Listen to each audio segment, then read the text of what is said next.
He guardado este secreto por 35 años, pero un terremoto y una anciana sentada sobre los escombros de su vida lo cambiaron todo. Esta es la historia de cómo una arquitecta millonaria, que construía edificios pero no tenía un hogar, encontró su alma en las ruinas de una ciudad. Quédense hasta el final, porque lo que descubrirán sobre el verdadero significado de un hogar podría cambiar su forma de ver el mundo. El aire en la oficina de Sofía, en el piso 40 de un rascacielos de Santa Fe, era tan delgado y frío como el acero que enmarcaba las ventanas panorámicas. Desde allí, la Ciudad de México parecía una maqueta impecable, un organismo que se curaba de sus heridas con la precisión de un cirujano, reemplazando cicatrices de escombros con torres de cristal y lujo. El silencio era absoluto, interrumpido únicamente por el suave tecleo de su computadora y el murmullo distante del tráfico, un sonido tan lejano que parecía pertenecer a otro mundo. El espacio era un reflejo perfecto de su dueña, minimalista, costoso y desprovisto de cualquier calor humano. Cada mueble de diseño, cada superficie pulida, gritaba éxito y control, pero también una soledad tan vasta como la vista que se extendía hasta el horizonte. Era un santuario de la eficiencia, un lugar donde las emociones eran tan indeseadas como una mancha en la alfombra de seda. Sofía, a sus 35 años, era la personificación de ese ambiente. Su traje sastre de color gris pardo, de corte impecable, no revelaba ni una sola arruga, al igual que su rostro, donde una expresión de concentración profesional se había vuelto permanente. Su cabello oscuro estaba recogido en un moño bajo tan perfecto que parecía esculpido, y sus movimientos eran económicos y precisos. Repasaba los planos de su próximo proyecto, un complejo residencial de ultralujo, con una mirada analítica que no dejaba lugar a la interpretación. Para ella, los edificios no eran hogares, eran declaraciones de poder, estructuras de concreto y capital que redefinían el paisaje urbano. Era una de las arquitectas más respetadas del país, una mujer que había construido un imperio sobre la base de su ambición implacable, pero que al llegar a su penthouse cada noche, se encontraba con un eco que ni el más caro de los sistemas de sonido podía llenar. A unos kilómetros de distancia, en la colonia Roma, el aire era espeso y pesado, cargado con el polvo de ladrillos pulverizados y el olor agridulce de la pérdida. Aquí, el terremoto no era una memoria, distante que se borraba con nuevas construcciones. Era una herida abierta, supurante. Calles enteras yacían en ruinas. Esqueletos de edificios que alguna vez fueron hogares vibrantes, ahora se inclinaban tristemente sobre montones de escombros. El silencio aquí no era de paz, sino de ausencia. Un vacío profundo dejado por las vidas que se habían extinguido bajo el peso del concreto. El sol de la tarde proyectaba largas sombras sobre las tiendas de campaña improvisadas, donde los sobrevivientes se aferraban a una normalidad destrozada, un recordatorio brutal del abismo que separaba a esta parte de la ciudad de las relucientes torres de Santa Fe. En medio de esta desolación, sentada sobre una pila de ladrillos que alguna vez fue la pared de su sala, se encontraba Elena. A sus 75 años, parecía tan frágil como una figura de porcelana agrietada. Su ropa, aunque gastada y manchada por el polvo omnipresente, estaba remendada con esmero.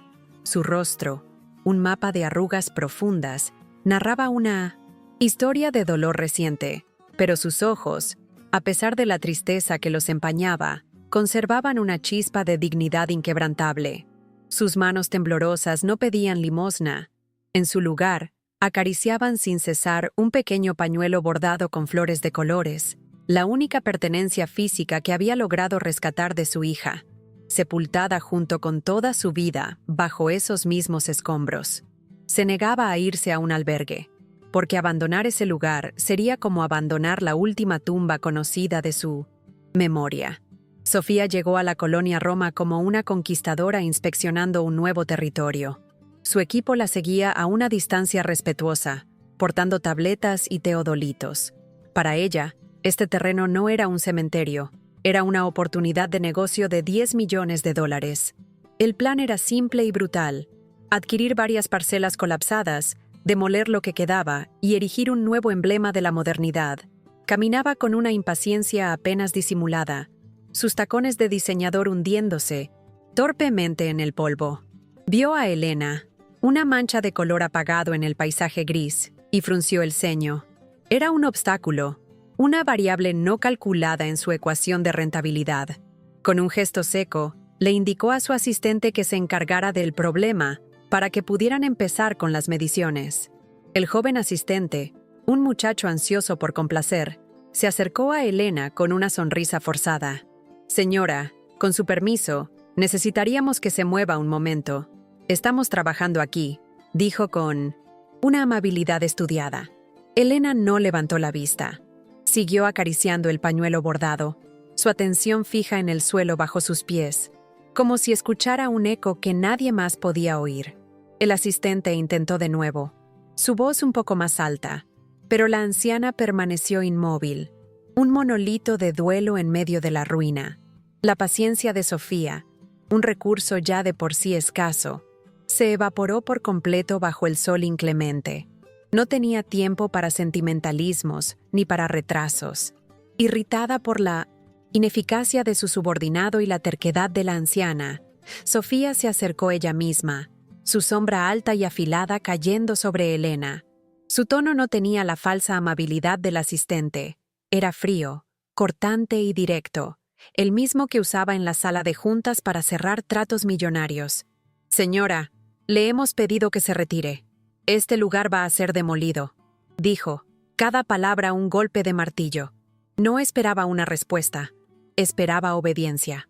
Pero entonces, Elena levantó la cabeza lentamente y, por primera vez, sus ojos se encontraron con los de Sofía. Eran unos ojos que habían visto el fin del mundo y habían sobrevivido. Con una voz que no era más que un susurro, pero que resonó en el silencio cargado de polvo con la fuerza de un trueno, respondió en un español puro y devastador.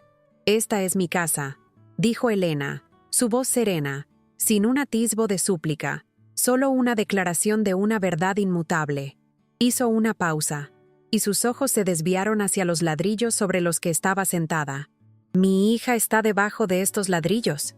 Luego, volvió a mirar a Sofía, y la frase que pronunció a continuación no fue una petición, sino una sentencia que atravesó 35 años de murallas emocionales, construidas con precisión milimétrica. «Usted no puede demoler mi memoria». La frase golpeó a Sofía con la fuerza física del terremoto mismo, abriendo una grieta en la fachada impecable que había tardado toda una vida en construir. Y por esa grieta, un torrente de recuerdos olvidados comenzó a filtrarse, amenazando con ahogarla. ¿Te está gustando esta historia? Si es así, no olvides suscribirte al canal y déjanos un comentario contándonos desde qué parte del mundo nos estás viendo. Tu apoyo nos ayuda a seguir creando contenido que toca el corazón. Por un instante, el mundo de Sofía se detuvo. El ruido de la maquinaria lejana, las voces de su equipo, el calor del sol, todo se desvaneció. Solo existían los ojos de Elena y esa frase que se repetía en su mente como un eco sísmico. «Usted no puede demoler mi memoria». La arquitecta, la mujer de negocios, la figura de control, se disolvió. En su lugar quedó una niña asustada, perdida en un recuerdo borroso que emergía de las profundidades de su subconsciente. Con un gesto brusco, casi violento, le hizo una seña a su equipo para que se marcharan. «Váyanse, el día ha terminado», espetó, su voz extrañamente ronca. No entendían, pero obedecieron, dejando a las dos mujeres solas en el vasto silencio de la destrucción. En un acto que desafiaba toda su lógica y programación interna, Sofía, con su traje de miles de dólares, se sentó en los escombros junto a Elena. El contacto con el ladrillo áspero y polvoriento fue un shock para su sistema. Era real, tangible, a diferencia de las proyecciones holográficas y los renders digitales con los que trabajaba. Mientras se sentaba allí, una imagen fragmentada asaltó su mente.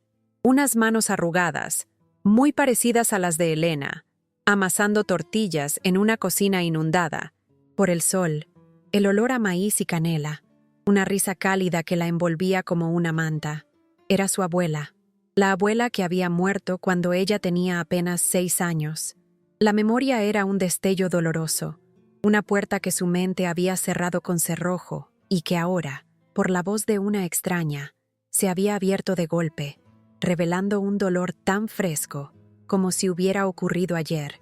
La historia de Sofía estaba marcada por esa pérdida temprana, un trauma que su familia, pragmática y orientada al éxito, había decidido manejar con la más eficiente de las herramientas: la negación.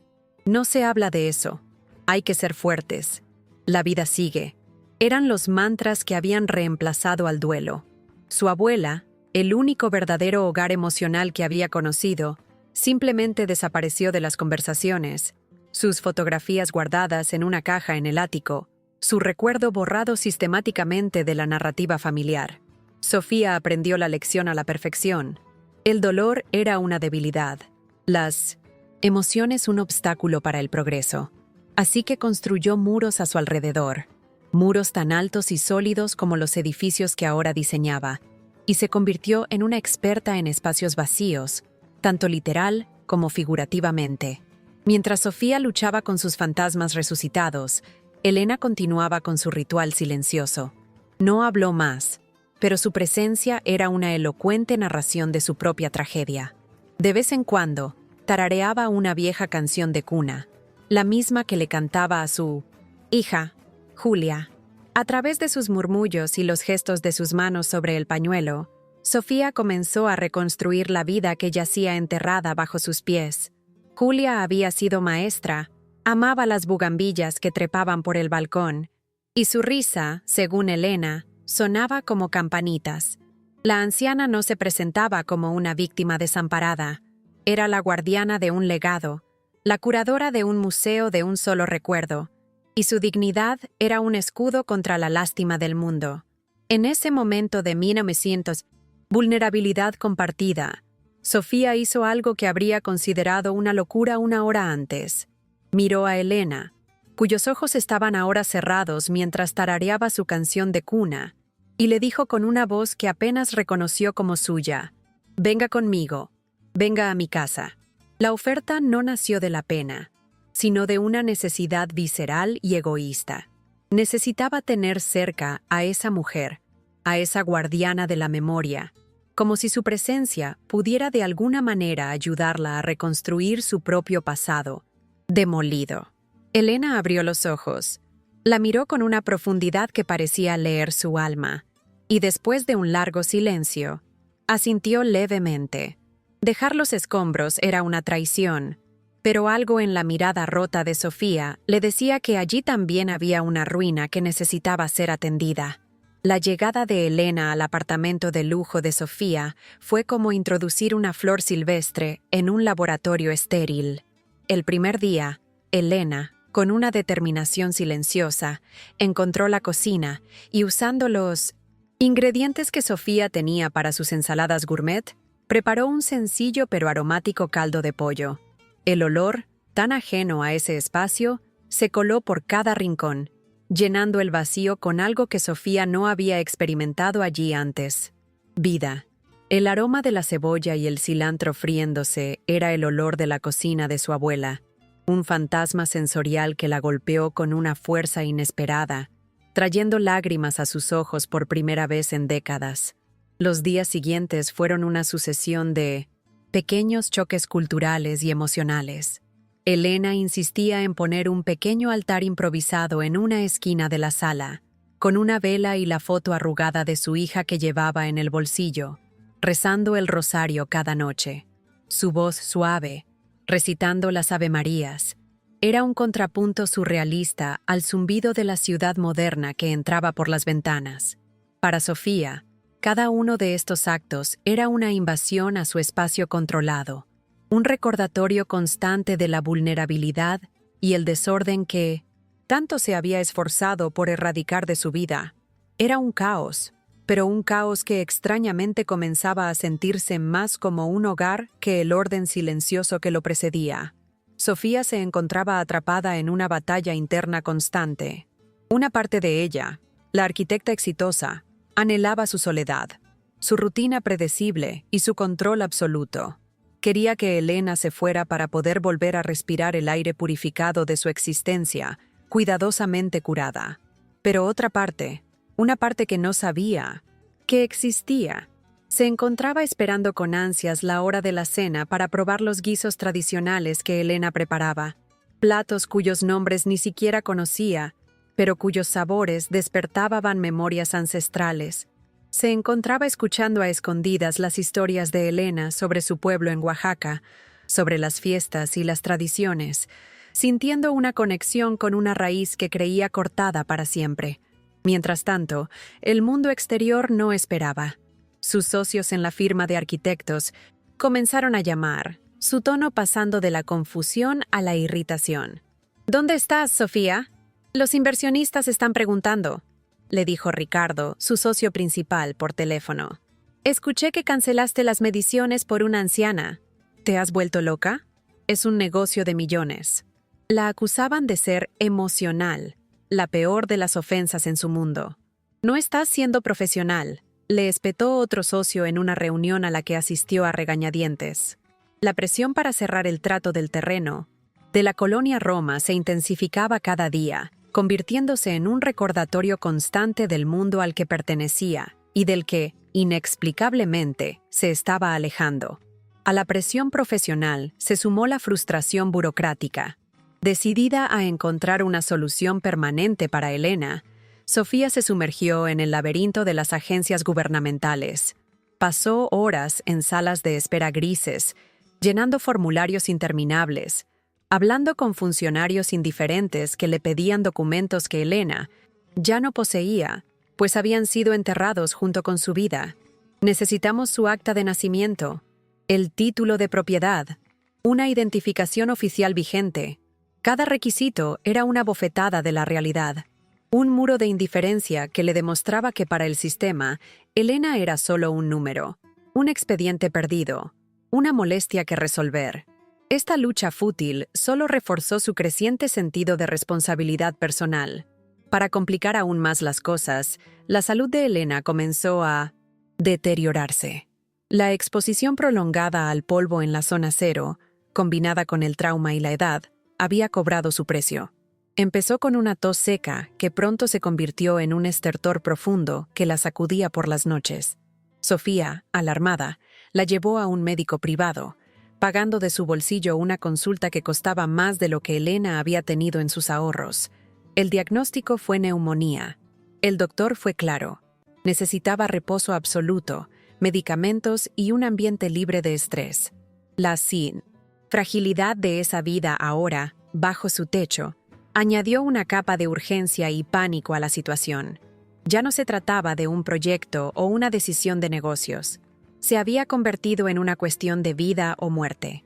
Sofía cuidaba de Elena con una dedicación que la sorprendía a sí misma. Le preparaba tés, se aseguraba de que tomara sus antibióticos a tiempo y pasaba las noches en un sillón junto a su cama, escuchando su respiración trabajosa. Durante esas largas vigilias, observaba el rostro dormido de Mina Suntunzei, la anciana, tan lleno de paz a pesar del dolor, y veía en él el rostro de su propia abuela. El cuidado que le brindaba a Elena se sentía como un intento desesperado por reparar un abandono pasado, una forma de pedir perdón a un fantasma, por no haber estado allí, por no haber luchado por su memoria. El vínculo entre ellas se profundizó en el silencio de la enfermedad. Elena, en sus momentos de lucidez, le contaba a Sofía más sobre Julia. Le habló de cómo su hija soñaba con viajar a París, de cómo leía poesía a escondidas porque su padre decía que eso no era práctico. Eran fragmentos de una vida ordinaria, pero para Sofía eran tesoros, piezas de un rompecabezas de humanidad que había olvidado cómo armar. A su vez, y sin darse cuenta, Sofía comenzó a compartir pedazos de sí misma, hablando de la presión de su trabajo, de la soledad de su éxito, confesiones que nunca le había hecho a nadie. Un día, mientras le ayudaba a Elena a beber un poco de agua, la anciana tomó su mano. Sus dedos eran huesudos y fríos, pero su agarre era firme. Eres una buena niña, Sofía, le dijo con la voz débil. Tienes el corazón de tu abuela. Esas palabras simples, pronunciadas con una sinceridad absoluta, derribaron el último de los muros de Sofía. Se dio cuenta de que el proyecto de la colonia Roma ya no era sobre edificios o dinero. Se había convertido en una encrucijada moral, una elección entre la mujer en la que la habían convertido y la mujer que, en el fondo, siempre había querido ser. Sabía que la reunión final con los inversionistas se acercaba y que tendría que tomar una decisión que lo cambiaría todo. La sala de juntas era el epítome del poder corporativo, un espacio diseñado para intimidar. Una mesa de caoba pulida de 10 metros de largo reflejaba las luces frías del techo y los rostros impacientes de los socios e inversionistas. El aire acondicionado zumbaba con una eficiencia implacable, manteniendo la temperatura varios grados por debajo de la comodidad. En la cabecera, Ricardo, su socio, presidía la reunión con una sonrisa tensa. Frente a Sofía, sobre la mesa, yacía el contrato de compra-venta del terreno de la colonia Roma, un documento de 50 páginas que representaba millones de dólares en ganancias futuras. Junto a él, se desplegaba la planta del nuevo condominio, Residencial Phoenix, una obra maestra de la arquitectura moderna, su propia creación, ahora tan ajena como un idioma olvidado. Sofía miró el render del proyecto, vio las líneas limpias, las terrazas con piscinas infinitas, el lobby de doble altura con una escultura de arte contemporáneo. Era perfecto, era rentable, era el siguiente paso lógico en su carrera. Pero ya no podía verlo de esa manera. En lugar de los balcones de cristal, vio el balcón de Julia con las bugambillas. En lugar del lujoso gimnasio, vio los escombros donde Elena se sentaba a cantar canciones de cuna. En lugar de la firma de un artista famoso en el lobby, vio la caligrafía temblorosa de Elena en el pañuelo, bordado.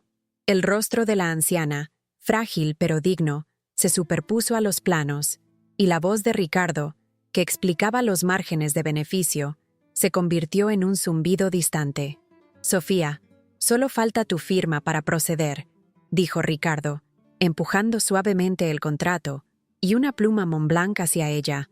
Todos los ojos en la sala se clavaron en ella. Sintió el peso de sus expectativas, el peso de su propia ambición, el peso de una vida entera construida sobre la base de decisiones como esta. Su mano se levantó, temblando ligeramente, y se cernió sobre el papel. Por un segundo, vaciló. Podía firmar. Podía volver a su vida, a su éxito, a su soledad controlada. Elena estaría bien. Encontraría una manera de ayudarla. Pero sería una mentira. Sería demoler no solo la casa de Elena, sino también la suya propia, la que apenas comenzaba a reconstruir en su interior. Retiró la mano. Se puso de pie. Un movimiento tan repentino que hizo que varias personas en la mesa se sobresaltaran. El silencio. En la sala se volvió denso, palpable. Miró a Ricardo, luego a los inversionistas, y su voz, cuando habló, fue tranquila, pero inquebrantable, imbuida de una autoridad que no provenía del dinero ni del estatus, sino de una convicción recién descubierta. «No voy a firmar», dijo. Un murmullo de incredulidad recorrió la sala. Ricardo la miró como si le hubiera crecido una segunda cabeza.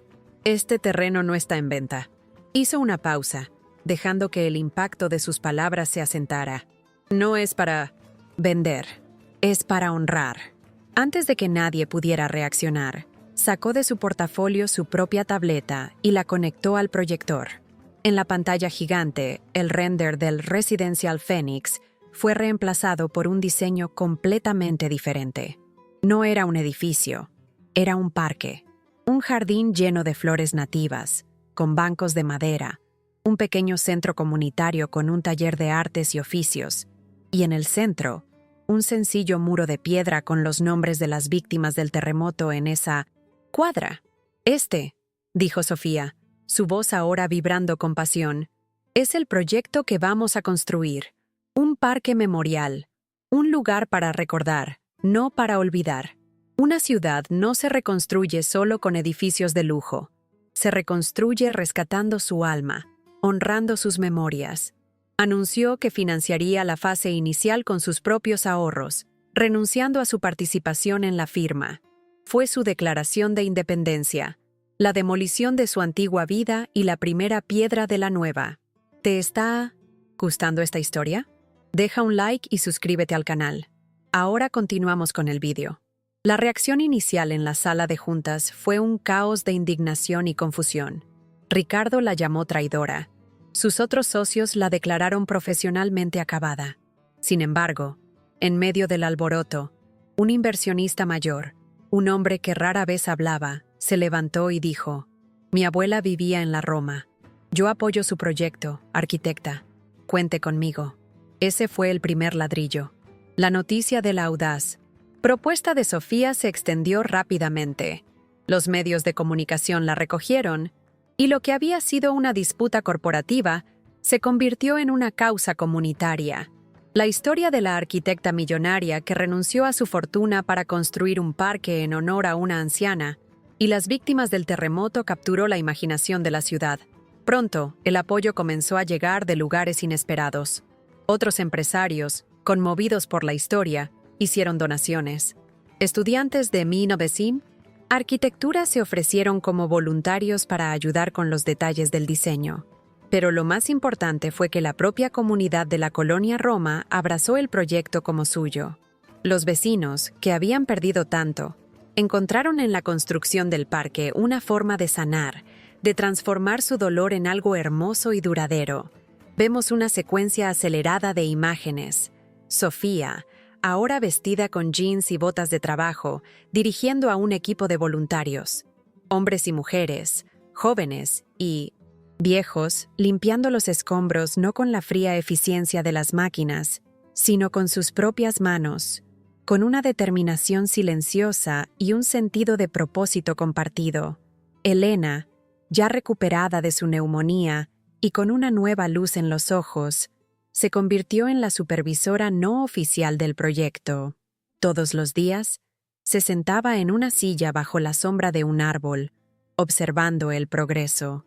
Les contaba a los trabajadores historias de los vecinos que vivían en cada uno de los edificios derrumbados, asegurándose de que cada piedra removida fuera tratada con respeto. Señalaba dónde estaba su cocina, donde Julia tenía su habitación, no con tristeza, sino con una sonrisa melancólica, tejiendo la memoria del lugar en el tejido de su renacimiento. Se había convertido en la abuela de todo el barrio, la guardiana viviente de su historia. La inauguración del Jardín de la Memoria Elena fue un evento sencillo y profundamente emotivo. No hubo políticos ni grandes discursos. En su lugar, la comunidad se reunió al atardecer, encendiendo velas mientras una pequeña orquesta de cuerdas tocaba música tradicional mexicana. Sofía, de pie junto a Elena, dio un breve discurso, su voz quebrada por la emoción. «Un hogar no está hecho de ladrillos», dijo. «Está hecho de las memorias que construimos juntos. Este jardín es ahora el hogar de todos nosotros».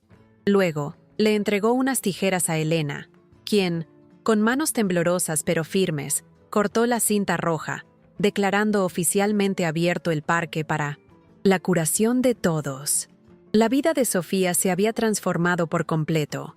Había dejado su antigua firma y fundado un pequeño estudio de arquitectura colaborativa en la misma colonia Roma, enfocándose en proyectos de vivienda social y espacios comunitarios.